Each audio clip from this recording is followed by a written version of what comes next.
Nanamafy ny fanohanany ireo fokon'olona amin'ny faritra Iasany amin'ny distrikan'ny Toliara voalohany sy faharoa ny tetikasa CRADOI ao anatin'izao valanaretina Covid-19 izao vary milanja 5 taona mahery sy sachena spiruline 9 sy 2 ary arvava sy orona 9 sy 2 nentina nanapinina ireo fokon'olona ireo manentana makasika ny fepetra fiarovana amin'ny valanaretina araka ny ampitain'ny fanjakana sy ny fampitana rapotona ny vaovao rehetra voaka ny fanjakana momba izay valanaretina izay ihany koa moa ny tetikasa CRADOI sy ireo mpiara-miasa aminy ao amin'ny faritra izay Iasany. Yvon Mandroso, TV+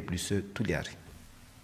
Noho ny fivoarany valanaretina sy ny fiantraikany ara-toekarena sy ara-tsosialy izay hita mihamavesatra eo amin'ny vahoaka malagasy indrindra ireo vondron'olona tena marefo sy sahirana dia manamafy ny fanohanany ireo fokon'olona ao amin'ireo faritra Iasany ny CRADOI miaraka amin'ny fanohanany CCFD Terre Solidaire anisan'izany ny faritra Ranobe, Benetsy, Tsiafanoka, Tsianisiha, Milenaky, Bedo, Manombo sy faritra maro samihafa. Noho ny fisian'ny valanaretina coronavirus aty Antsimo andrefana nagnome fagnampia CRADOI izay mavesatsy fa misy fagnampia azontsika talohany toy fa nizara spiruline CRADOI fa nizara dralandrano fa nizara vary amintsika eto nizara lojy nizara savony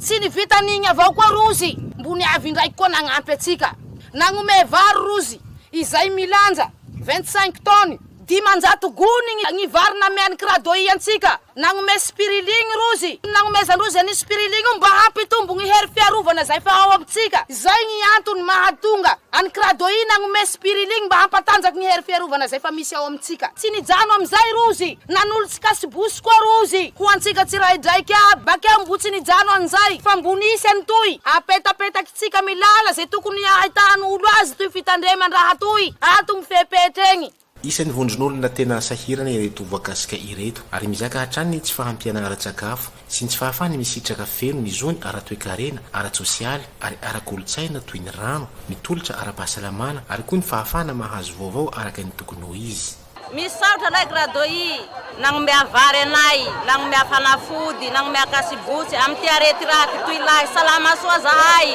enga nemba tsy ho avy aminay atoy coronavirus zao. Miafisoro nareo no CRADOI magnampy rano be ato miaraka amin'ny vehivavy miaraka amin'ny zamalinike misy miafisoro la fa tsy misy nagnome anay laha tsy navatana CRADOI nagnampy anay ato rano be ato vo sambany naniky zao anarety-raty toy afaky fisalamana rahay ny miana fagnafody reto misaotra aminareo la no CRADOI. Dia tsy hainay ny tsy saotra anareo ao amin'ny CRADOI izay nanome fagnampia zay anisany hoe tena mahafapo anay amin'izao andro ny